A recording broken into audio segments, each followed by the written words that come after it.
Lamdam asida yamna tangna fangliba amadi lamdam asigi maihorol-dagi mipum khudingmakna yamna pamna sijinaragliba Thambou amadi Thambaldagi chips amadi pickle na chingba saduna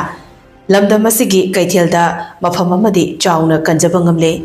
hiram asigi matangda pothoksing asibu marang kaina puthokpiribi Yokchobi Enterprises ki proprietor Atom Ongbi Hizam Ranjanaga Ekhogi Paumi Konjengbam Nirmala Chanuga Akhanana Unajarugi Paudam Imphal Tudena Miyamda Thamseri Ranjana Puthokliba Thambougi chips Thambougi pickles amadi Thambougi seasoning powder sing mahau yamna laibata natana miyamna su yamna pamnaba potlam sing oirakle Thambougi seasoning powder asina yumgi makhal khudingi insang thongbada sizinaduna tonganba mahau ama lehalle Thambougi chips asina lamdam asigi chunjak amasu oibata natana mapa lamdagi pusilakliba tongan-tonganba chips singa yengnarubada Thambougi chips asina tonganba mahau amadi fangba ngamle Thambalna hidaksu kanaba Thambalgi mana futlaga thakpada I nungshit chenbada fahanba ngami haina ahal singna hairambana Ranjanana haukiba chahi lisingani kunmathoidagi hauna Thamboudagi potlam kaya puthokpada natana Thambalgi chamana umangragi chips amadi lafoigi chips yauna tongan ba haira singdagi shemba yaba pickle gi potlam singsu puthokle Thambou asi pakshana fangba potsak ama natabana awaba kharadi mayoknaba maramna mari leinaba laingaki loshung singna achouba farmna chingba sinbiduna marang kaina phanghanningbagi apamba Ranjanada laibata natana mahakna puthokliba Thambougi pothoksing asigi oiba outlet ama hangdokpa amadi miyamda mamal hongna phanghanba pamhori Ranjanana tongan-tonganba potlam puthokliba asina lamdam asigi senmitlonda mateng kharadang oinaba hotnabada amadi sufam nofam khangdraba maru oina nupi singda thabak piduna mateng pangningbagi apambasu lehori Manipur da tongan-tonganba private individual sing natragana ekogi farm singna Manipur da phangjariba pothok singsidagi tongan ba chana thaknana ba polam sing puthokpagi paudam kaya ama khoina mamangda su thamjakre ngasi unajagadori sina Atom Ongbi Hizam Ranjana Yokchobi Enterprises ki proprietor oina lebiri ba ichesi gane ichesi na ekhogi Manipur da phangliba posing sigi marakta maru oina Thambou hariba polam ase koi value addition tawbiduna tongan ba chana na ba pothok sing puthok piri ngasi iche ga ekhogi Imphal Today ga unabagi tangkak adusu ekoi mayam da khudol tamjana ba iche ga unabagi tanja adu logjage iche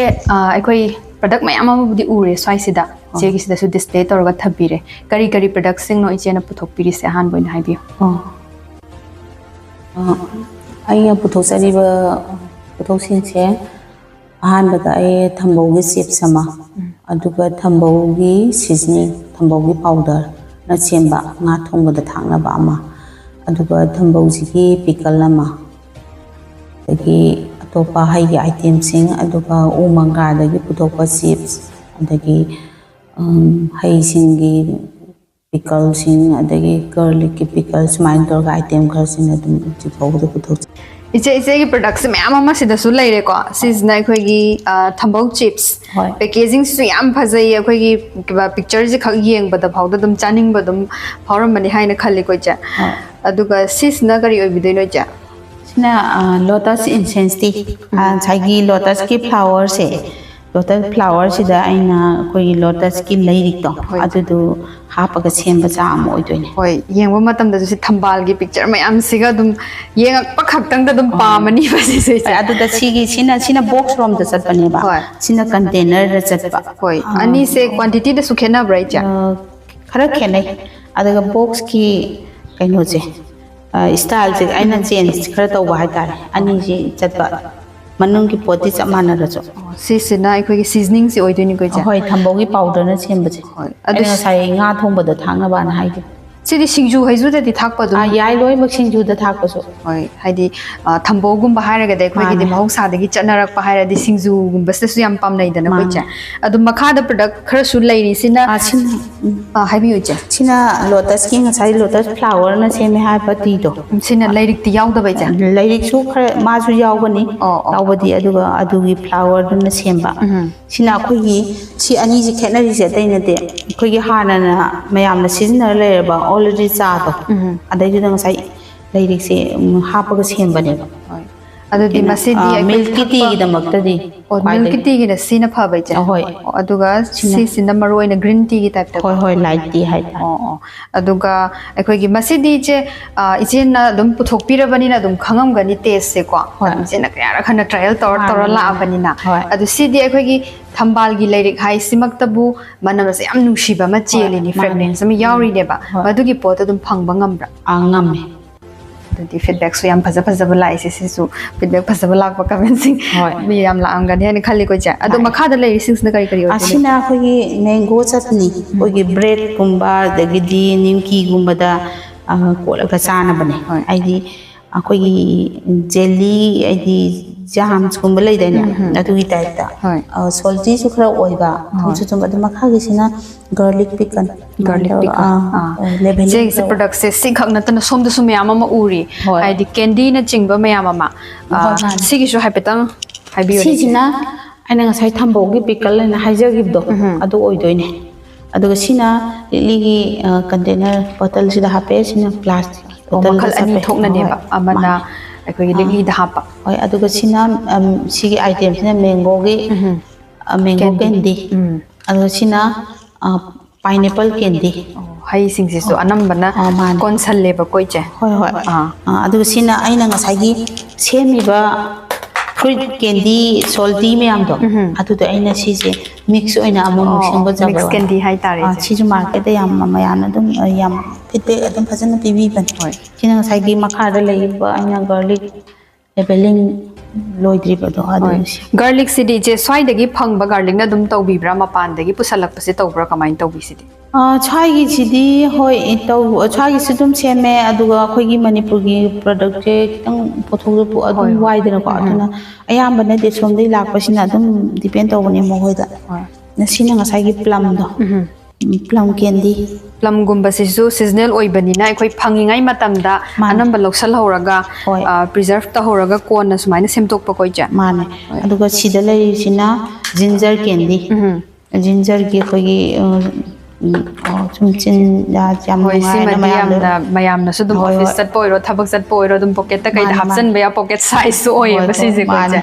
hoi chizna ba sam nungai ga ne khale si so size na banana chip aina adum hapsan ba hai tare adu sina dry kasai lemon akoi ukul da phangba gi tech oi ra ba kai no do hoi kasai lemon do duna kai si kai inta magi preservative enta leite ba yaute ba koi cha red tea gumba da thadaraga hoi pisama thada bi ba kan magi flavor phajana phange hoi adu akhoi gi mamang da atop lam sing da gi pusalak pa da koi cha akhoi gi kitang salty ga oiraga akhoi gi slice la aga semba do aduga siga kitang difference laibra si sina khoina akhoi gi red tea sida thada na bane magi koi gi fresh oina thada ba phang ta matang da thada na baina sem ba haita aduga si sina mo saigi aulina na slice oina sem ba do maina salty oi ba pot o sis na adum ready to eat ne ba man thoga dum cha ba yara ba manda chuma do khara chuma cha ichegi product me am cha soki matik yam gre haiza batare 16 products mag yeng jaba matam da akhoi na sida laga yeng ba da phawba akhoi gi chaning ba na traga na taste towning ba hauram ni haina khanba plus lairi ba akhoi gi sigi packaging si uba matam da phawba da yeng ba da yam attractive ohen ba madi oiri ko ija masi mak manipur dagi akhoi gi iram da masi dagi hawgala iba entrepreneur amana masi gum product me amam puthok pirak pa se ja yamna akhoi na su thagat pa phongdok chari tung da su mai pak po oibiu akhoi gi manipur da khakna tana india gi manung amadi india gi mapan da su ise gi product se akhoi gi maming chattana mai pak po oibiu haina akhoi gi makai da gi thamjage maru oibasina thambau sina oibire ni ko cha adudi je atai posing su laksage to buta bu thambau gi se ꯑꯍꯥꯟꯕ ꯑꯣꯏꯅ ꯃꯁꯤ ꯑꯩꯈꯣꯏꯅ ꯔꯣ material ꯍꯥꯏꯕ ꯇꯥꯔꯦꯅꯦ ꯔꯣ ꯑꯣꯏꯕ ꯊꯝꯕꯧꯁꯦ ꯃꯁꯤ ꯂꯧꯕꯗꯤ ꯀꯃꯥꯏꯅ ꯇꯧꯕꯤ ꯏꯆꯦ ꯂꯧꯕꯁꯦ ꯑꯩꯈꯣꯏꯒꯤ ꯃꯥꯁꯦ ꯁꯤꯖꯟ ꯅꯥꯏꯕ ꯄꯣꯠꯅꯤꯅꯀꯣ ꯁꯤꯖꯟꯁꯤꯗ ꯑꯩꯅ ꯊꯤꯔꯒ ꯂꯧꯕꯁꯤ ꯑꯩꯈꯣꯏꯒꯤ ꯋꯥꯏꯊꯧ ꯁꯤꯗꯒꯤ ꯂꯧꯋꯦ ꯑꯗꯒꯤ ꯃꯥ ꯏꯝꯐꯥꯜꯗꯒꯤ ꯁꯨꯝ ꯆꯠꯈ꯭ꯔꯒ ꯎꯆꯤꯋꯥ ꯑꯁꯣꯝꯗꯒꯤ ꯂꯧꯈꯠꯂꯦ ꯑꯗꯨꯗꯤ ꯍꯧꯖꯤꯛꯀꯤ ꯁꯤꯖꯟ ꯅꯥꯏꯕ ꯄꯣꯠꯅꯤ ꯍꯥꯏꯅ ꯏꯆꯦꯅꯁꯨ ꯊꯝꯕꯤꯔꯦ ꯃꯌꯥꯝꯅꯁꯨ ꯂꯣꯏꯅ ꯈꯪꯕꯤꯔꯤꯕ ꯄꯣꯠꯅꯤ ꯏꯆꯦ ꯑꯗꯨꯗꯤ ꯃꯁꯤ ꯂꯧꯁꯟꯕꯁꯦ ꯑꯩꯈꯣꯏꯅ ꯁꯤꯖꯟ ꯅꯠꯇꯕ ꯃꯇꯝꯁꯤꯗ ꯁꯤꯖꯤꯟꯅꯅꯕ ꯊꯝꯕꯁꯤꯗꯤ ꯀꯃꯥꯏꯅ ꯊꯝꯕꯤ ꯏꯆꯦ ꯁꯤꯖꯤꯟꯅꯅꯕ ꯁꯤꯖꯟ ꯅꯠꯇꯕ ꯃꯇꯝꯁꯤꯗ ꯑꯩꯅ ꯌꯣꯟꯅꯕꯒꯤꯗꯃꯛꯇ ꯂꯧꯁꯤꯜꯂ ꯊꯝꯕꯁꯦ ꯑꯩꯈꯣꯏꯒꯤ ꯃꯇꯝꯁꯤꯗ ꯑꯩꯈꯣꯏꯅ ꯐ꯭ꯔꯦꯁꯁꯤꯗꯒꯤ ꯑꯩꯈꯣꯏꯅ ꯁ꯭ꯂꯥꯏꯁ ꯇꯧꯔꯦꯗꯅ ꯑꯗꯨꯒ ꯗꯤꯍꯥꯏꯗ꯭ꯔꯦꯇꯔꯗ ꯊꯥꯖꯤꯜꯂꯅꯤ ꯑꯗꯨꯒ ꯀꯪꯍꯜꯂꯒ ꯄꯦꯛ ꯇꯧꯔ ꯊꯝꯕ ꯑꯗꯣ ꯍꯧꯖꯤꯛꯀꯤ ꯑꯣꯏꯅꯗꯤ ꯊꯥ ꯑꯃꯗ ꯅꯠꯇ꯭ꯔꯒꯅ ꯑꯩꯈꯣꯏ ꯆꯌꯣꯜꯒꯤ ꯑꯣꯏꯅ ꯇꯧꯕ꯭ꯔꯥ ꯀꯃꯥꯏꯅ ꯇꯧꯋꯤ ꯄ꯭ꯔꯗꯛꯁꯦ ꯀꯌꯥꯝ ꯌꯥꯝꯅ ꯄꯨꯊꯣꯛꯄ ꯉꯝꯃꯤ ꯍꯥꯏꯕꯁꯤꯁꯨ ꯈꯪꯖꯅꯤꯡꯉꯤ ꯊꯥ ꯑꯃꯒꯤ ꯑꯣꯏꯅ ꯑꯗꯨꯝ ꯍꯥꯏꯗꯤ ꯋꯤꯛ ꯑꯃꯒꯤ ꯃꯅꯨꯡꯗ ꯑꯗꯨꯝ ꯑꯌꯥꯝꯕꯅ ꯗꯨꯀꯥꯟꯁꯤꯡꯁꯤꯗ ꯑꯗꯨꯝ ꯔꯥꯎꯟ ꯑꯣꯏꯅ ꯇꯧꯔꯒ ꯑꯗꯨꯝ ꯄꯤꯕꯅꯤ ꯍꯣꯏ ꯄꯨꯊꯣꯛꯄꯗꯤ ꯏꯆꯦ ꯀꯌꯥꯃꯨꯛ ꯀꯃꯥꯏꯅ ꯇꯧꯕꯤ ꯄꯨꯊꯣꯛꯄꯁꯦ ꯑꯗꯨꯝ ꯗꯤꯃꯥꯟꯒꯤ ꯃꯇꯨꯡ ꯏꯟꯅ ꯍꯥꯏꯕ ꯇꯥꯔꯦ ꯌꯥꯝꯗ꯭ꯔꯕꯗ ꯑꯗꯨꯝ ꯊꯥ ꯑꯃꯗ ꯑꯗꯨꯝ ꯄꯤꯁꯁꯦ 50ꯒꯨꯝꯕꯗꯤ ꯑꯗꯨꯝ ꯆꯠꯄꯅꯤ ꯊꯝꯕꯧꯒꯤꯁꯨ ꯑꯣꯏꯅ ꯁ꯭ꯄꯦꯁꯦꯜꯂꯤ ꯑꯗꯨꯒ ꯏꯆꯦꯒꯤꯗ ꯍꯧꯖꯤꯛ ꯄꯟꯕꯤꯈꯤꯕꯗ ꯑꯩꯈꯣꯏꯒꯤ ꯊꯝꯕꯥꯜꯒꯤ ꯂꯣꯇꯁ ꯇꯤ ꯑꯗꯨꯒ ꯍꯩ ꯔꯥꯁꯤꯡꯁꯨ ꯌꯥꯎꯕꯤꯔꯤꯀꯣ ꯃꯁꯤꯒꯤꯅ ꯊꯝꯕꯥꯜꯒꯤꯁꯤꯅ ꯀꯃꯥꯏꯅ ꯇꯧꯕꯤ ꯊꯝꯕꯥꯜꯒꯤꯁꯤꯅ ꯍꯧꯖꯤꯛ ꯍꯧꯖꯤꯛꯁꯦ ꯊꯝꯕꯥꯜ ꯂꯧꯈꯠꯄꯒꯤ ꯁꯤꯖꯟ ꯑꯃꯨꯛ ꯑꯣꯏꯔꯤꯌꯦ ꯊꯝꯕꯥꯜꯒꯤ ꯄ꯭ꯔꯗꯛꯁꯤꯅ ꯂꯣꯇꯁ ꯇꯤꯅ ꯊꯝꯕꯥꯜꯒꯤ ꯐ꯭ꯂꯥꯋꯔꯁꯤ ꯈꯛꯇꯪꯒꯤꯀꯣ ꯑꯗꯨꯒ ꯑꯃꯅ ꯑꯩꯅ ꯅꯧꯅ ꯍꯥꯏꯗꯤ ꯄꯨꯊꯣꯛꯄ ꯍꯥꯏꯕ ꯇꯥꯔꯦ ꯍꯥꯟꯅ ꯂꯩꯔꯝꯃꯤꯕ ꯑꯣꯜꯔꯦꯗꯤ ꯂꯩꯔꯤꯕ ꯆꯥꯁꯦ ꯁꯤꯗꯩꯁꯤꯗ ꯑꯩꯅ ꯊꯝꯕꯥꯜꯒꯤ ꯑꯩꯈꯣꯏꯒꯤ ꯂꯩꯔꯤꯛꯁꯦ ꯁꯤ ꯍꯥꯞꯄꯒ ꯑꯩꯈꯣꯏꯒꯤ ꯃꯅꯝꯁꯦ ꯏꯟꯐ꯭ꯌꯨꯁ ꯇꯧꯕ ꯍꯥꯏꯇꯥꯔꯦ ꯑꯗꯨꯒ ꯇꯧꯔꯒ ꯑꯩꯈꯣꯏꯅ ꯂꯣꯇꯁ ꯏꯟꯁꯦꯟꯁ ꯇꯤꯅ ꯑꯃꯒ ꯄꯨꯊꯣꯛꯏ ꯁꯨꯃꯥꯏꯅ ꯊꯝꯕꯥꯜꯒꯤ ꯑꯥꯏꯇꯦꯝꯁꯤꯗꯩꯗꯤ ꯍꯧꯖꯤꯛꯐꯥꯎꯒꯤ ꯑꯣꯏꯅꯗꯤ ꯑꯅꯤ ꯄꯨꯊꯣꯛꯑꯦ ꯄ꯭ꯔꯗꯛꯁꯦ ꯂꯣꯇꯁ ꯇꯤꯁꯤꯃꯒ ꯍꯧꯖꯤꯛꯀꯤ ꯍꯥꯏꯔꯤꯕ ꯂꯩꯔꯤꯛ ꯌꯥꯎꯕꯁꯤꯒ ꯑꯅꯤꯁꯤ ꯑꯣꯏꯗꯣꯏꯅꯤꯀꯣ ꯑꯗꯨꯒ ꯏꯆꯦ ꯊꯝꯕꯧꯒꯤꯗ ꯑꯃꯨꯛ ꯂꯥꯛꯆꯔꯀꯥꯟꯗ ꯊꯝꯕꯧ ꯍꯥꯏꯕ ꯄꯣꯠꯁꯤꯗꯤ ꯑꯩꯈꯣꯏꯅ ꯃꯥꯏ ꯃꯅꯨꯡꯁꯤꯁꯨ ꯑꯍꯣꯕꯁꯦ ꯌꯥꯎꯔꯤꯅꯦꯕ ꯁꯤ ꯑꯍꯣꯕ ꯌꯥꯎꯕꯁꯦ ꯀꯔꯤꯒꯨꯝꯕ ꯀꯥꯟꯗ ꯂꯩꯈꯣꯝꯅꯆꯤꯡꯕ ꯃꯌꯥꯝ ꯑꯃ ꯆꯪꯁꯟꯕꯁꯨ ꯌꯥꯎꯔꯝꯗꯣꯏꯅꯤ ꯆꯥꯅꯅꯕ ꯄ꯭ꯔꯗꯛ ꯑꯣꯏꯕꯅꯤꯅ ꯃꯁꯤ ꯑꯩꯈꯣꯏꯒꯤ ꯀ꯭ꯂꯤꯟꯂꯤꯅꯦꯁ ꯀꯣ ꯅꯠꯇ꯭ꯔꯒꯅ ꯍꯥꯏꯖꯤꯟꯒꯤ ꯄꯣꯠꯁꯤꯁꯨ ꯂꯥꯛꯀꯗꯣꯏꯅꯦꯕ ꯃꯁꯤꯗꯤ ꯀꯃꯥꯏꯅ ꯇꯧꯕꯤ ꯍꯥꯏꯕꯗꯤ ꯃꯅꯨꯡꯗ ꯂꯩꯈꯣꯝꯒ ꯌꯥꯝ ꯆꯪꯅ ꯂꯥꯛꯄ ꯄꯣꯠꯁꯤꯡꯁꯤꯅ ꯀꯃꯥꯏꯅ ꯃꯁꯤ ꯁꯦꯝꯗꯣꯛꯄ ꯁꯥꯗꯣꯛꯄ ꯑꯗꯨꯒꯤ ꯄ꯭ꯔꯣꯁꯦꯁꯇꯨꯁꯨ ꯍꯥꯏꯐꯦꯠꯇꯪ ꯍꯥꯏꯕꯤꯌꯨ ꯂꯩꯈꯣꯝꯁꯤ ꯌꯥꯝꯅ ꯆꯪꯉꯒꯗꯤ ꯑꯗꯨꯝ ꯁꯤꯖꯤꯟꯅꯗꯕꯁꯨ ꯌꯥꯎꯋꯦ ꯈꯖꯤꯛꯇꯪ ꯑꯩꯈꯣꯏꯒꯤ ꯃꯥꯒꯤ ꯑꯍꯣꯕꯒꯤ ꯁꯔꯨꯛ ꯑꯦꯔꯤꯌꯥ ꯑꯃꯗꯀꯣ ꯈꯤꯇꯪ ꯂꯥꯛꯄꯗꯨꯗꯤ ꯑꯩꯈꯣꯏꯅ ꯕꯠꯀꯤ ꯇꯥꯏꯞꯇ ꯇꯧꯔꯒ ꯑꯗꯨꯅ ꯏꯟꯊꯣꯛꯑꯒ ꯌꯥꯝꯅ ꯁꯦꯡꯕ ꯑꯃ ꯆꯪꯉꯤ ꯑꯗꯨꯃꯥꯏꯅ ꯇꯧꯔꯒ ꯁꯦꯡꯉ ꯁꯤꯖꯤꯟꯅꯕꯁꯨ ꯌꯥꯎꯋꯦ ꯑꯗꯨꯒ ꯌꯥꯝ ꯀꯥ ꯍꯦꯟꯅ ꯂꯩꯈꯣꯝ ꯆꯪꯉꯛꯄꯗꯨꯗꯤ ꯑꯃꯨꯛ ꯁꯤꯖꯤꯟꯅꯕ ꯇꯦꯡꯕ ꯉꯝꯗ꯭ꯔꯒꯗꯤ ꯑꯗꯨꯝ ꯈꯔꯁꯨ ꯑꯗꯨꯝ ꯃꯥꯡꯕ ꯌꯥꯎꯋꯦ ꯗ꯭ꯔꯛꯁ ꯑꯣꯏꯅ ꯁꯤꯖꯤꯟꯅꯗ꯭ꯔꯦꯕꯀꯣ ꯏꯆꯦ ꯄꯣꯠꯁꯦ ꯑꯣꯏꯅ ꯑꯗꯨꯒ ꯏꯆꯦ ꯑꯩꯈꯣꯏꯒꯤ ꯃꯅꯨꯡꯁꯤꯗ ꯑꯩꯈꯣꯏꯒꯤ ꯆꯪꯉꯤꯕ ꯂꯩꯈꯣꯝ ꯈꯤꯇꯪ ꯈꯤꯇꯪ ꯌꯥꯎꯕ ꯄꯣꯠꯁꯤꯅ ꯏꯆꯦ ꯍꯣꯏꯅ ꯕꯠꯅꯒꯨꯝꯕꯅ ꯊꯤꯟꯗꯣꯛꯄꯤꯔꯦꯕ ꯁꯤꯗꯤ ꯃꯦꯅꯨꯋꯦꯜꯂꯤ ꯉꯥꯛꯇ ꯇꯧꯕ꯭ꯔꯥ ꯅꯠꯇ꯭ꯔꯒ ꯃꯦꯆꯤꯟꯒꯨꯝꯕꯗꯗꯤ ꯑꯩꯈꯣꯏꯅ ꯊꯥꯖꯤꯜꯂꯒ ꯇꯧꯕ꯭ꯔꯥ ꯀꯃꯥꯏꯅ ꯃꯦꯆꯤꯟꯗꯗꯤ ꯇꯧꯗ꯭ꯔꯦ ꯑꯗꯨꯝ ꯑꯩꯈꯣꯏꯅ ꯈꯨꯠꯁꯤꯅ ꯑꯗꯨꯝ ꯏꯁꯥꯅ ꯀꯩꯅꯣ ꯁꯦꯝꯃꯦ ꯍꯧꯖꯤꯛ ꯑꯗꯨꯒꯤ ꯀꯩꯅꯣꯁꯦ ꯈꯨꯗꯣꯡꯆꯥꯕꯁꯦ ꯑꯩꯒꯤꯁꯤꯗꯗꯤ ꯂꯩꯇꯦ ꯍꯥꯏꯕ ꯇꯥꯔꯦ ꯃꯦꯆꯤꯟꯗ ꯀꯩꯅꯣ ꯆꯥꯝꯕ ꯈꯣꯠꯄꯁꯤꯗꯤ ꯑꯗꯨꯒ ꯏꯆꯦ ꯁꯤ ꯍꯧꯔꯛꯄ ꯃꯇꯝꯗ ꯍꯧꯖꯤꯛꯄꯨꯗꯤ ꯏꯆꯦꯅ ꯍꯥꯏꯔꯤꯁꯦ ꯗꯤꯃꯥꯟꯁꯨ ꯑꯗꯨꯝ ꯂꯥꯛꯑꯕꯅꯦ ꯃꯥꯔꯀꯦꯠꯁꯤꯗ ꯑꯗꯨꯒ ꯑꯩꯈꯣꯏꯒꯤ ꯇꯣꯉꯥꯟ ꯇꯣꯉꯥꯟꯕ ꯃꯤꯁꯤꯡꯅꯁꯨ ꯑꯗꯨꯝ ꯃꯁꯛ ꯈꯪꯕꯤꯕꯒꯤ ꯏꯆꯦꯗꯒꯤ ꯂꯩꯖꯒꯦ ꯍꯥꯏꯕꯁꯨ ꯃꯌꯥꯝ ꯑꯃ ꯌꯥꯎꯔꯦ ꯑꯗꯣ ꯍꯧꯗꯣꯔꯛꯄ ꯃꯇꯝꯗ ꯏꯅꯤꯁꯤꯌꯦꯜ ꯁ꯭ꯇꯦꯖꯇ ꯀꯃꯥꯏꯅ ꯃꯁꯤ ꯍꯧꯗꯣꯔꯛꯈꯤꯕꯅꯣ ꯑꯗꯨꯒ ꯑꯩꯈꯣꯏꯒꯤ ꯏꯟꯚꯦꯁꯃꯦꯟꯁꯤꯅ ꯀꯌꯥꯃꯨꯛꯅ ꯍꯧꯗꯣꯛꯄꯤꯔꯛꯑꯦ ꯍꯥꯏꯕꯗꯣ ꯑꯗꯨꯁꯨ ꯍꯧꯔꯛꯄ ꯀꯥꯟꯗꯗꯤ ꯁꯦꯡꯅ ꯍꯥꯏꯔꯕꯗ ꯊꯕꯛ ꯑꯃ ꯇꯧꯕꯁꯦ ꯐꯥꯔꯁ ꯇꯥꯏꯝꯗꯗꯤ ꯑꯗꯨꯝ ꯍꯦꯛꯇ ꯕꯪ ꯂꯥꯎꯅ ꯍꯧꯕꯁꯤꯗꯤ ꯈꯔꯗꯤ ꯑꯗꯨꯝ ꯋꯥꯏꯗꯅꯀꯣ ꯑꯗꯨꯗꯨꯅ ꯑꯍꯥꯟꯕ ꯍꯧꯔꯛꯄ ꯀꯥꯟꯗꯗꯤ ꯑꯩꯈꯣꯏꯅ ꯗꯨꯀꯥꯟꯁꯤꯡꯗꯨꯒ ꯊꯝꯕꯤꯌꯨꯀꯣ ꯍꯥꯏꯕ ꯀꯥꯟꯗꯀꯣ ꯑꯁ ꯁꯤꯠꯇꯦ ꯊꯝꯕ ꯉꯝꯃꯣꯏ ꯀꯥꯏꯅ ꯑꯗꯨꯃꯥꯏꯅ ꯇꯧꯔꯒ ꯔꯤꯖꯦꯛꯀ ꯇꯧꯕꯤꯔꯛꯑꯦ ꯊꯋꯥꯏꯁꯦ ꯌꯥꯝ ꯅꯨꯡꯉꯥꯏꯇꯅ ꯍꯜꯂꯛꯄ ꯌꯥꯎꯈꯤ ꯑꯗꯨꯕꯨ ꯇꯞꯅ ꯇꯞꯅ ꯁꯨꯝ ꯌꯥꯝ ꯇꯣꯏꯅ ꯍꯣꯠꯅꯔꯛꯄꯒꯤ ꯃꯇꯨꯡ ꯏꯟꯅ ꯍꯥꯏꯕ ꯇꯥꯔꯦ ꯍꯧꯖꯤꯛꯇꯤ ꯈꯔ ꯃꯌꯥꯝꯅ ꯄꯥꯝꯕꯤꯕ ꯑꯗꯒꯤꯗꯤ ꯃꯌꯥꯝꯅ ꯈꯔ ꯈꯪꯕꯤꯔꯛꯄ ꯁꯤꯒꯤ ꯁ꯭ꯇꯦꯖꯁꯤ ꯌꯧꯁꯜꯂꯛꯑꯦ ꯑꯗꯨꯒ ꯍꯧꯗꯣꯔꯛꯄ ꯍꯥꯏꯔꯒꯗꯤ ꯏꯍꯥꯟ ꯍꯥꯟꯕꯗ ꯑꯩꯅ ꯆꯨꯝꯅꯒꯤ ꯂꯨꯄꯥ 50 ꯄꯤꯕ ꯊꯝꯕꯧꯒꯤ ꯄꯤꯁ ꯑꯃꯈꯛ ꯂꯩꯌꯦꯕꯀꯣ ꯑꯗꯨꯒ ꯑꯩꯅ ꯅꯣꯡꯃ ꯇꯥꯎꯔꯒ ꯇ꯭ꯔꯥꯏ ꯇꯧ ꯌꯦꯡꯉꯦ ꯌꯦꯡꯕꯁꯤꯗ ꯑꯩꯈꯣꯏꯒꯤ ꯑꯗꯨꯝ ꯆꯥꯕꯗꯗꯤ ꯑꯗꯨꯝ ꯌꯥꯕꯗꯣ ꯑꯣꯏꯌꯦꯕ ꯑꯗꯨꯗꯒꯤ ꯁꯤ ꯇꯧꯕ ꯌꯥꯏꯅꯦꯅ ꯈꯜꯂꯒ ꯑꯩꯁꯦ ꯈꯔ ꯁꯨꯝ ꯍꯟꯖꯟ ꯍꯟꯖꯟꯅ ꯇ꯭ꯔꯥꯏꯌꯦꯜꯁꯦ ꯇꯣꯏꯅ ꯇꯧꯔꯕ ꯃꯇꯨꯡꯗ ꯑꯩꯁꯦ ꯌꯥꯝ ꯇꯧꯅꯤꯡꯕ ꯁꯤꯒꯤ ꯊꯕꯛꯁꯤ ꯁꯨꯝ ꯇꯧꯅꯤꯡꯕ ꯑꯃ ꯐꯥꯎꯔꯛꯈꯤꯕꯀꯣ ꯑꯗꯨꯗꯩꯗꯤ ꯑꯩꯅ ꯁꯤ ꯇꯧꯅꯤꯅ ꯋꯥꯈꯜꯁꯤꯗ ꯆꯞ ꯌꯨꯡꯈꯤꯕ ꯍꯥꯏꯇꯥꯔꯦ ꯑꯗꯨꯃꯥꯏꯅ ꯇꯧꯔꯒ ꯍꯧꯔꯛꯄꯗꯒꯤꯗꯤ ꯑꯩ ꯑꯗꯨꯝ ꯈꯔ ꯇꯞꯅ ꯇꯞꯅ ꯁ꯭ꯇꯦꯞꯇ ꯈꯔ ꯁꯨꯝ ꯄꯩꯁꯥꯁꯦ ꯋꯥꯡꯈꯠꯅ ꯁꯨꯝ ꯂꯧꯔꯀꯥꯟꯗ ꯁꯣꯏꯔꯒ ꯊꯝꯃꯒ ꯗ꯭ꯔꯥꯏ ꯇꯧꯔꯒ ꯐ꯭ꯔꯥꯏ ꯇꯧꯕꯒꯤ ꯊꯕꯛꯁꯦ ꯁꯨꯝ ꯑꯗꯨꯗꯤ ꯍꯧꯗꯣꯔꯛꯄꯁꯦ ꯏꯆꯦꯒꯤꯁꯦ ꯁꯨꯞꯅꯈꯛꯀꯤ ꯂꯨꯄꯥ 50 ꯄꯤꯕ ꯊꯝꯕꯧ ꯃꯆꯩ ꯑꯃꯈꯛꯇꯒꯤ ꯇ꯭ꯔꯥꯏꯌꯦꯜꯅꯦꯕ ꯍꯧꯈ꯭ꯔꯤꯁꯦ ꯑꯗꯨ ꯃꯁꯤ ꯇꯥꯔꯒ ꯑꯩꯈꯣꯏꯒꯤ ꯍꯧꯒꯠꯂꯛꯏꯕ ꯅꯍꯥꯁꯤꯡꯗꯁꯨ ꯑꯩꯈꯣꯏꯁꯨ ꯇ꯭ꯔꯥꯏ ꯇꯧꯕ ꯌꯥꯏꯅ ꯍꯥꯏꯕ ꯋꯥꯈꯜꯂꯣꯟꯁꯦ ꯑꯗꯨꯝ ꯐꯥꯎꯍꯟꯕ ꯌꯥꯕ ꯋꯥꯔꯤꯅꯤ ꯍꯥꯏꯖꯕ ꯇꯥꯔꯦ ꯏꯆꯦ ꯑꯗꯣ ꯏꯆꯦ ꯑꯩꯈꯣꯏꯒꯤ ꯇ꯭ꯔꯥꯏꯌꯦꯜꯁꯦ ꯏꯆꯦꯅ ꯇꯧꯕꯤꯈ꯭ꯔꯕ ꯃꯇꯨꯡ ꯃꯁꯤꯗꯤ ꯇꯦꯁꯁꯦ ꯂꯩꯔꯦꯕꯨ ꯍꯥꯏꯔꯁꯨ ꯅꯠꯇ꯭ꯔꯒ ꯏꯆꯦꯅ ꯁꯤ ꯈꯔ ꯑꯦꯟꯍꯥꯟꯁ ꯇꯧꯕꯕꯨ ꯌꯥꯔꯤꯕꯨ ꯍꯥꯏꯔꯁꯨ ꯁꯤ ꯈꯜꯂꯕ ꯃꯇꯨꯡꯁꯤꯗ ꯏꯆꯦꯅ ꯃꯁꯤ ꯀꯃꯔꯁꯤꯌꯦꯜꯂꯤ ꯁꯤ ꯄꯨꯊꯣꯛꯄ ꯍꯧꯒꯦ ꯀꯥꯏꯅ ꯍꯧꯔꯛꯄꯁꯦ ꯃꯁꯤꯗꯩꯁꯤꯗ ꯑꯩꯈꯣꯏꯒꯤ ꯂꯥꯏꯟ ꯗꯤꯄꯥꯔꯠꯃꯦꯟꯠꯅ ꯆꯤꯡꯕ ꯃꯌꯥꯝ ꯂꯩꯔꯤꯗꯅꯀꯣ ꯃꯁꯤꯗꯒꯤ ꯃꯇꯦꯡꯁꯤꯡ ꯐꯪꯈꯤꯕ꯭ꯔꯥ ꯐꯥꯏꯅꯥꯟꯁꯤꯌꯦꯜ ꯑꯦꯁꯤꯁꯇꯦꯟꯁꯅ ꯆꯤꯡꯕ ꯑꯗꯨ ꯐꯪꯉꯒꯗꯤ ꯑꯗꯨꯒꯤ ꯃꯇꯥꯡꯗꯁꯨ ꯈꯔ ꯁꯦꯌꯔ ꯇꯧꯕꯤꯌꯨ ꯍꯧꯔꯛꯄ ꯀꯥꯟꯁꯤꯗ ꯑꯗꯨꯒꯨꯝꯕ ꯐꯥꯏꯅꯥꯟꯁꯤꯌꯦꯜ ꯁꯄꯣꯔꯠ ꯑꯝꯇ ꯂꯩꯇꯦ ꯑꯩꯉꯣꯟꯗ ꯑꯩ ꯏꯁꯥꯅ ꯂꯩꯔꯤꯕ ꯑꯩꯒꯤ ꯁꯦꯟ ꯍꯥꯏꯇꯥꯔꯦꯀꯣ ꯁꯤꯗꯒꯤ ꯑꯩꯅ ꯊꯥꯗꯔꯒ ꯑꯗꯨꯝ ꯃꯥꯡꯉꯁꯨ ꯇꯣꯡꯉꯁꯨ ꯌꯣꯟꯕꯗꯨ ꯃꯤꯅꯕꯨ ꯗꯨꯀꯥꯟꯁꯤꯅ ꯑꯗꯨꯝ ꯍꯣꯏ ꯊꯝꯕꯤꯒꯦꯕꯨ ꯍꯥꯏꯗꯅ ꯌꯣꯟꯕꯤꯔꯁꯨ ꯄꯨꯝꯅꯃꯛ ꯑꯩ ꯏꯁꯥꯒꯤ ꯑꯣꯏꯕ ꯄꯩꯁꯥꯅ ꯂꯣꯏꯅ ꯐꯧ ꯃꯇꯝꯗꯨꯗꯗꯤ ꯂꯣꯏ ꯇꯧꯕꯤꯕ ꯉꯥꯛꯇꯅꯤ ꯑꯗꯨꯅ ꯃꯇꯝꯗꯨꯗ ꯌꯥꯝ ꯃꯥꯡꯉꯤ ꯑꯗꯨꯝ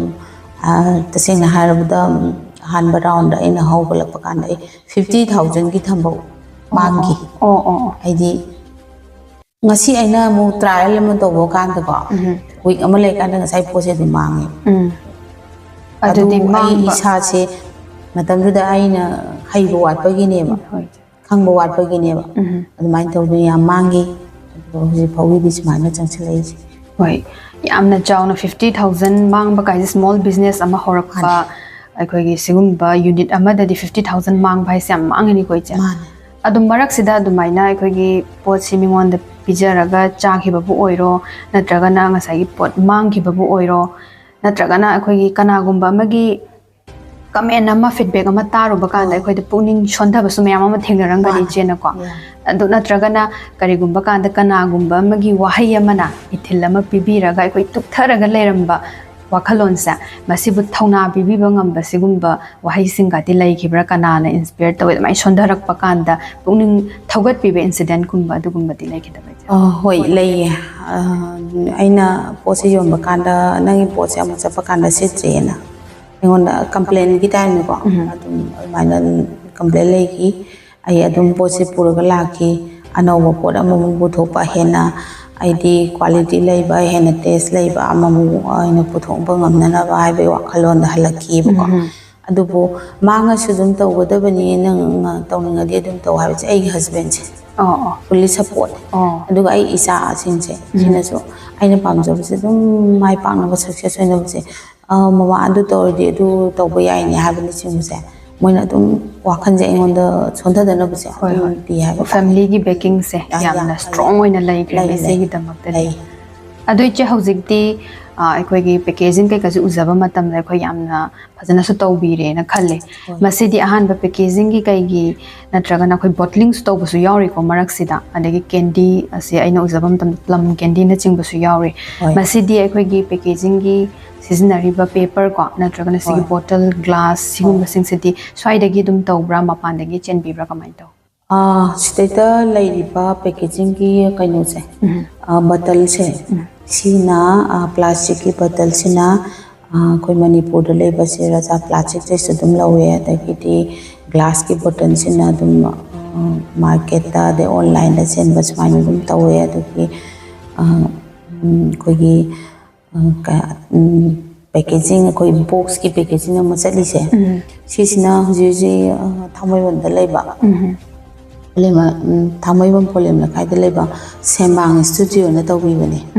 makoi jam phajina tawi hai ta design kai kaseloina hoi hoi design kai ka se mon dum tawi bane ba makoi adum tanaba yam nungai dum yam phajina dum tawi adum moi dagi tawi smai masi masu yam tajabada nungai sei hai tare akhoi iramdam sida puthoiba pothok ama chana thaknabagi pothok ama semu iramdam sida phangjaba posna packaging ga toraga puthorak pase akhoi gi damakta di maroina thabaka phangdana leiba naha mayam sing sida di inspiration amani ba koija adu iche hoji hoji iche gi se production se phajana su puthokpirabanina mioi kayamo ichena hire tobi natragana yumgi family members sing na adum masi chalaiba ngambi bra masi matang family so dum changba kanda maron ai husband ade ai cha sing adum help tawe hai tare ko aduga hoji si moi ahom mothi adum phajana ran tawga thabak suri ai ga chumina ri hai tare ai sama su dum chuna adudi sida thabak yauri ba sing sidi nupi sing oi brai cha nupi sing oi nupi ngak tane ai wakhalon hoji phogi oina di hoi darkar gi matung ina ko nupa sing so dum moi na tawba ya ba thabak ai gi unit sina tawmina bada mo koi darkar ga de ai so dum moi dum contact tawani adum yaw ba ta bani ado hoji hoji ki oina di nupi sing do oina firstly mainly focus priority pi ba hai bata isena zo hojek family gi member sing na su chauna support to behind su pan pire ko cha ado iche gi family gi matang da haisa batare tamona kari sinpham da leibi ba doga angang sing na kari hona biri ba haiba du su ndok pi ai husband ji excise department SI oina lei aduga ai icha nupa amaga ne nupi amaga ai husband gi mami na tom hemanta aduga ai gi icha nupa na Michael atom aduga icha nupi na CRB madong icha nupa china engineering loraga makha study ki dum da Delhi da lady aduga icha nupi na da 12 pass out oigra aduga makha ki dum da maju makha study tawjari hoi adudi ise ga tamoga se angang sing su yam phajana seme haiba se ise na phongdok pirisida dum mayak seng na tare haiba tare je yam nungai je makhoi su tungi punsida dum mai pak pa oisno haiba se khoi mai kai dagi su thamjage koi je adu iche makha ta na product sida ekhoi gi lakjaraga puthoiba pochai sing sida mong lakjaraga ko hojik se mioi kaya mong na masida thabak se subiri adu masida suri ba mi sing se masidi nupa nupi ani mak oibra natraga na nupi dan hena priority pibi bra adu ga makhoi gi wages se sin nong magi sabi bra tha gi sabra haiba tu su khangjani gi hoji ai gi jita abak suminari se moi ahom amadi bhajan suminari ba duga ai family se dum khara dum moi sangba kan dum support to be duga makhoi gi moi gi paisa sina ai tha gi oina dum bi mai to duga aina makhoi da thammi ba matam se sidagi aina kai gumba extra matam ama hena pam ba tar ga di adugi extra charge adum piraga dumai lo extra work to taraga di hela iba pung dugi adum sen extra adum sai happy bane mane hoi ja yam nungai jai si su haibadi kana gumba magi tawri ba pangthoi ba thabak to matam gi matung in isena adugi adum awamal do tawi haina phongdok pi ba se ko adu che hojikti production manipur gi manung khakta dang thabi bra na traga mapan da thabagi sigumba plan na traga hana tha ki bugum bi lebi bra Ujuk se Manipur mamnung cuma dum ayam bahai di Imphalia yam kain lapa Bisempur kai khadum bade yongam dri buka aduga ujuk se Imphalia gi di ayam bana dum thare aduga outside hire gandi horticulture department na makoi gi Delhi de leba Oma gi outlet sida yam phachane yon bi horticulture department gi through the high tare ne ko cha ichi oina personally direct tha badi na ta department na simbiraga hoi maina tha ba adudi amumuk tha ba dadi che mapan da tha ba se kya mo ka di tha ba ngam me koina ai da 50 gumba amain he thai amumuk tha ba sida hoi adu chahim gi manung da di kya ra kum ba ka ti thabi ba chance le tha ma da tu times kumba dum maina chatpane 3 times dum maina adu iche akhoi si puthoiba pochai sing si su chana thakna ba ngak to oibanina chumna gi normally phi ama yon bani na tragana akhoi gi sanapot ama yon bani haiba oitaraga di yamna ka hena akhoi gi lushan da ba ko adu chana thakna ba oibanina city direct akhoi da changi doini adu sigi oina di tongana fasai gi kai gi registration na chingba license na chingba su darkar leidana koi cha adu akhoi gi hawgalai ba na ha sing si da su wakhalon di laizaraga idea phajabadi laizaraga masi hek haudoke natraga khong thangjan ge kaina khanba matamda hek ngamdaba maramdi kari procedure chathara kanda sigi lamse sanga kaduino kaina khangdaba singsa makhoi da su aware oiza hongnaba isena masigi fasai gi registration singba logusna kamain tawi aduga masi unit amo ina khudam bu iche gi da hairanga hosika sabi enterprises haina lairi se cha masi enterprises se ma register tawbuna singba da madu hogala iban ha singsna shu kaigumba wakhalon du laijaraga di madu khangna bi ichena haipatang sandongna tapi Pasai di register tawba dagi aigi unit ama run tawi haidana kamai to register tawba ga di han hambada yam sambada aina khangjoba aigi ngasi buda chalaiba sida ko amade udam register jima tawbirani unit ama run tawga de do pasai sima aidi asa tha puthotori banina sima pasai de register ama tawbiraga adudagi de dum tamna hoba yain khali imphal iskina Porombata lebasida tawjay ay di isnina. Nasayita mukina si tawro chiki water testing tawro habane chimba mayama ma hairapagi mokagi protocol to khuna ngakpiraga ade isagi tasengna pamjaraga di lamsida koi hawa yauna changaga tawbumdi changa hona ba ma sanghe ba ko che adu che hogalaiba naha sing sida hai tare ne ise ise marak ta setback mayam ma yauri ni mayam gi negative oiba comment mayam ma akoi thengnaraga mayoknaraga la ini ko ado hawgalai ba naha sing sida khong thangjaluraga su akoi gi hona babu leptraga di akoi na mang da sangsin ba yai kaina haiba simadi iche na akoi da achawa para ama tambibaga manari ne ado tangai phadana haidi aise mai pak taba ya aise mai pak taba ya de haina khalla kanda jangsin ba matam da kari qualities chen ba mathau ta ge entrepreneur ma oi bada hai bada iche gi oi ba mota kari han phongdok pini si matang yam phajaye nang question se akoina thaba ma tawba kanda tawriba thabak se akoi isana mina tawri haidana ine hekta tawhunna taba tawriba thabak se aina tawba sida aise chusanna doribra natraga masida ai mai pangna tawba ngam doribra haibse isagi isana isai commitment am lobum change khalai wakhan aduga tawdoi thabak sita ai kadai bo yongna khange kadai bo yongna khangji ese simu chu mu khangbom change ba ai nga sai first time da haije ki do ai gi Thambou 50000 mangi ha ba ai khangdana aina khong thangjen be ne ba khangdana khong thangjen le ai san matam dum khangje gi ba adubu ai matam du da khangdar chu khangdana adum tawge aduga ai si hangadaba area Mapham da thira changena khangi ba adudagi ai mathang sigi madam da khangba expert sing adagi de sigi da training mayam tawu ya ba jaga kaya ma changdana ai tawra kanda nga sigi stage yora ine ba aduna ai gi wakhalon da di inkhalak iba entrepreneur bu oiningi ba naha sing leraga di isana isagi tawdaba thabak di mun khanbiraba oigani amsu oiru habje isana khara khanbadi dum ngamidana amai tawdan adugi decision sim lawbiraga tawraga di choidana mai pakani aduga tasenga isada honaningba chuningba noningba haibasimadi darkar dum oire madam hangandaba sina simu mayam sima isada loina raga chatpiraga di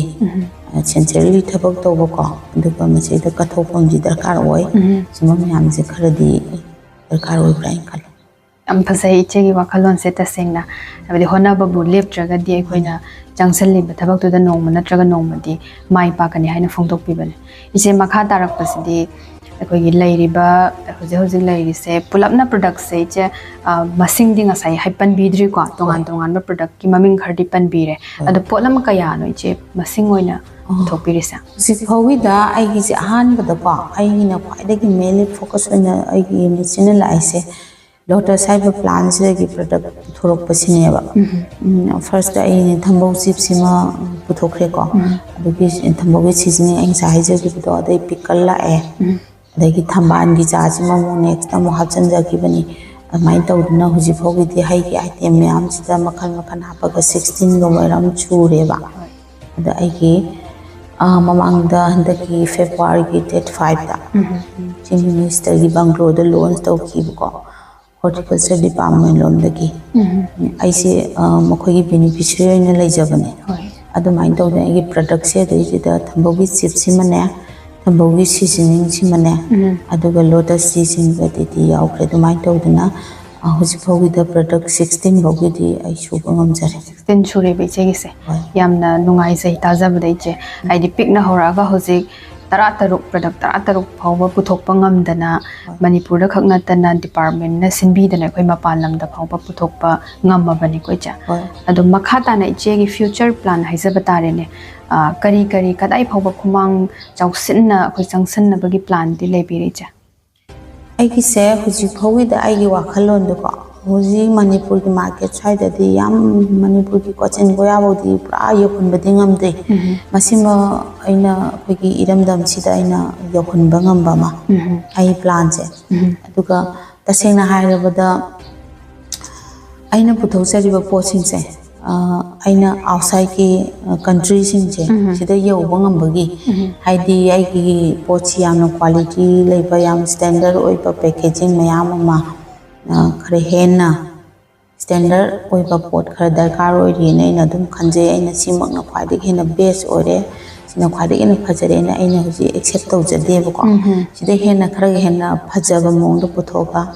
atopa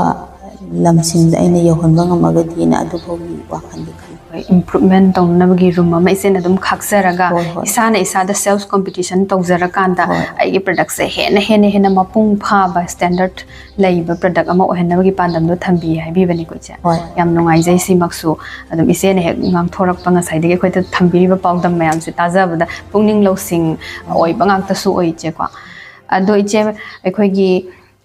iche da hangjaning bo hang ama sai hangdri ba ngasai degi wahang se aina hangjaning se iche na sigi product se hojing mapung phana puthokpire haina lawba yare maramdi ekhoi tawbham thokpa chana kanglon mayam ama loisandana fasai gi registration dagi horaga udyam gi registration dagi horaga masi mayam se loina complete loir matungda hojik thadokpa gi stage phawa yaurabani beiche adu mamang da iche na masi gi sinfam ja masi pai khatri ngai da leiramba senmitlon gi fibam da aduga hojik se product se phasana hojik launch ka tawraba matungda mayam da market ta thadokpa hori dana koi che hojik se adu sigi matungi senmitlon gi fibam sa masi ani sigi difference to adu su khangjaning yang khara di khenai hai tare adi aina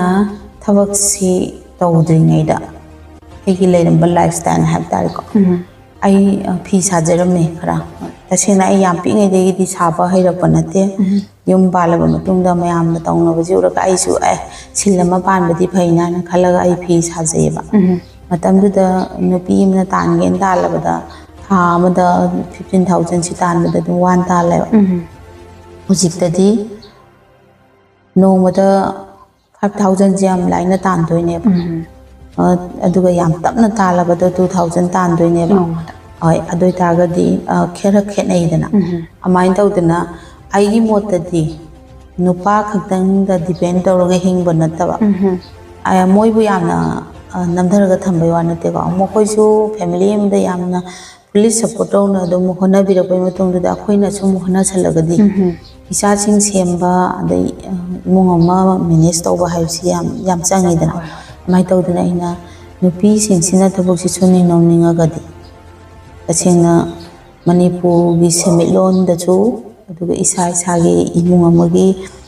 semelon chengi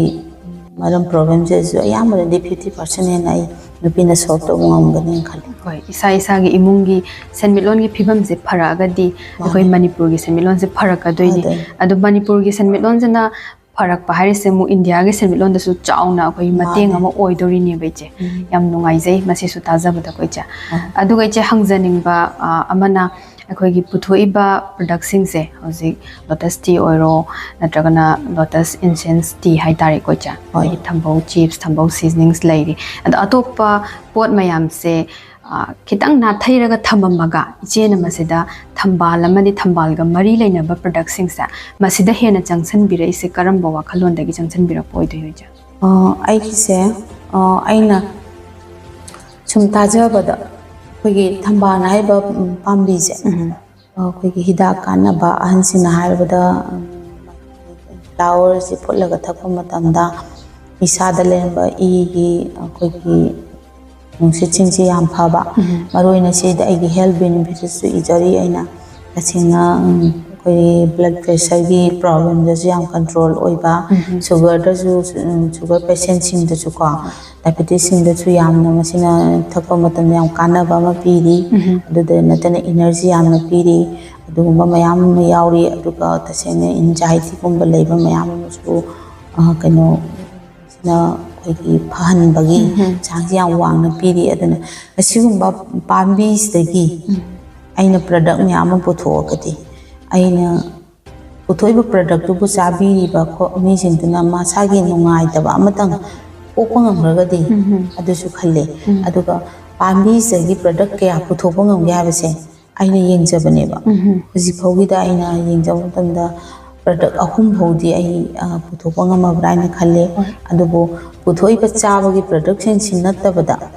ꯄꯥꯝꯕꯤꯁꯤꯗꯒꯤ ꯑꯇꯣꯞꯄ ꯄꯨꯔꯥ ꯑꯣꯟꯅ ꯇꯩꯅꯕ ꯃꯥꯏꯀꯩ ꯑꯃꯗꯁꯨ ꯑꯇꯣꯞꯄ ꯈꯔꯁꯨ ꯄꯨꯊꯣꯛꯄ ꯌꯥꯒꯗ꯭ꯔꯥꯅ ꯑꯩ ꯇ꯭ꯔꯥꯏꯌꯦꯜꯗꯤ ꯀꯟꯅ ꯇꯧꯖꯔꯤꯕꯀꯣ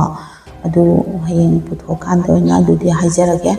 ꯑꯗꯨꯅ ꯑꯩꯅ ꯍꯧꯖꯤꯛ ꯄꯥꯝꯕꯤꯁꯤꯗꯒꯤ ꯁꯨꯃꯥꯏꯅ ꯑꯩꯅ ꯄ꯭ꯔꯗꯛ ꯃꯌꯥꯝ ꯑꯃ ꯄꯨꯊꯣꯛꯈ꯭ꯔꯗꯤ ꯃꯅꯤꯄꯨꯔꯗ ꯂꯩꯔꯤꯕ ꯃꯌꯥꯝ ꯑꯃ ꯐꯪꯉꯤꯕꯁꯦ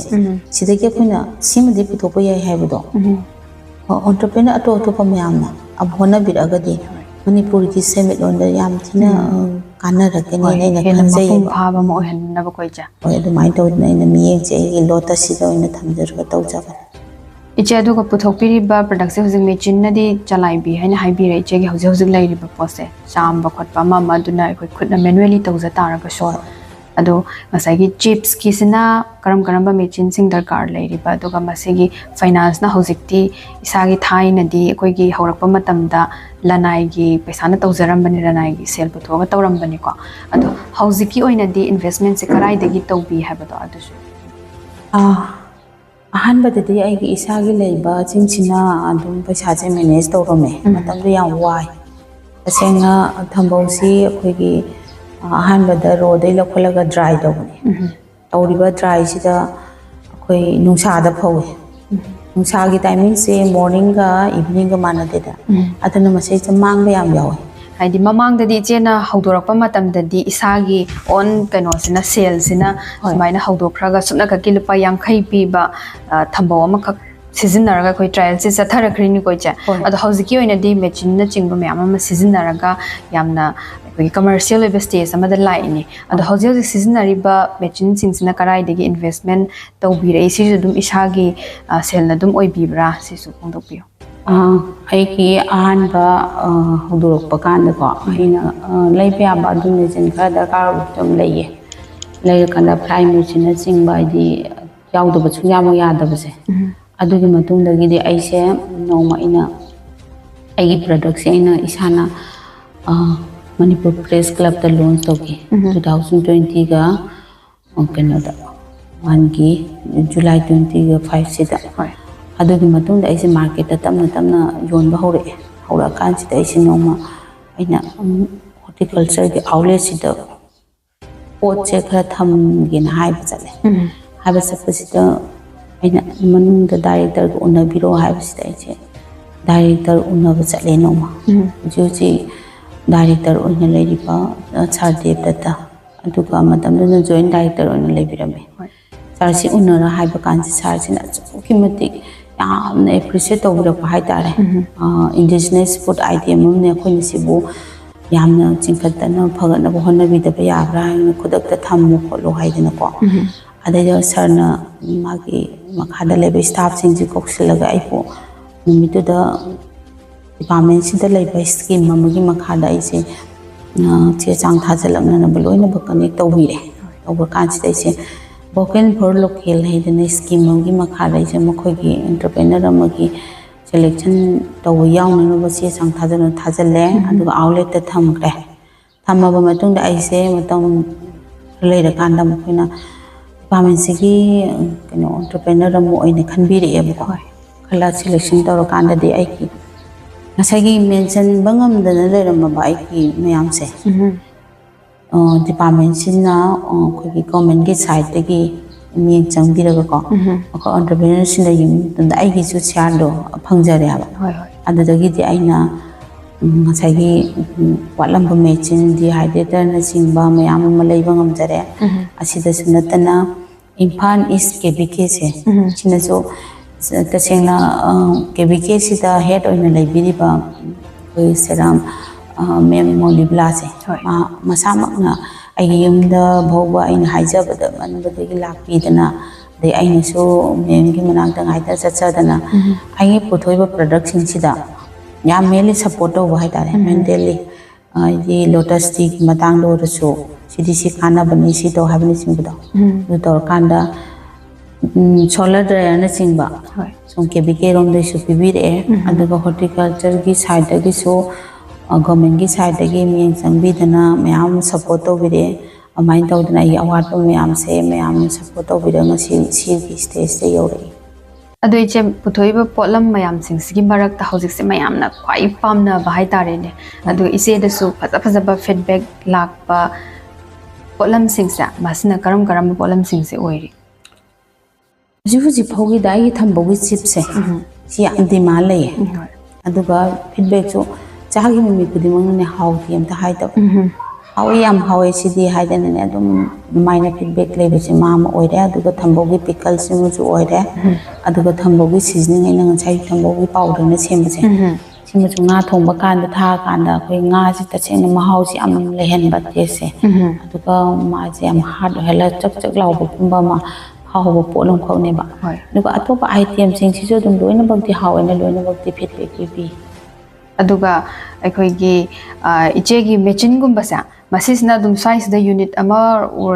akhoi gi workset kum basa dum sarga yum se tawbirira tongan phom da workset se leibibra comment to ai gi yung gi jaga ka atopa amada workset ona leijabane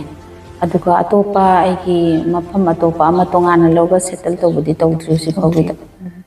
adi iche akhoi gi mayam sing sina so iche gi wari se taraga iche gi leiriba machine na chingba natragana puthoiba production se makhoi yengning basu dum phorong gani akhoi samak na su dum changaga iche gi machine ga se akhoi su yengning ba phawe ba madu so ongtang yengmina ba yani koi ja yan iche si leiriba machine sina kari machine oi bidai si se fry to boloi ba matung da ne oil extract tong na ba ne oil lau thok na ba chips ching do aduga makha do ina som da drain si dei drain to rok toi ba aduga sidai lau thoni aduga magi thumro spices thani dana aduga loi aduga packaging nom da lak to ba adudi song gi se ja sis na packaging gi oi do ko ja si na ne kogi sidai da kogi som da gi loi ra ko poto sida packing han bi rani dana my gram da aduga sida nitrogen se apna bane sida aduga chill dau doi ba aduga iche akhoi fry tawnaba machine aduga dehydrator gumba sidi karam boy bidoi fry tawnaba machine sina som dei leiriba je oi doine sidai se side ani makse dum sina ba ya side ani ma dum sina ba ya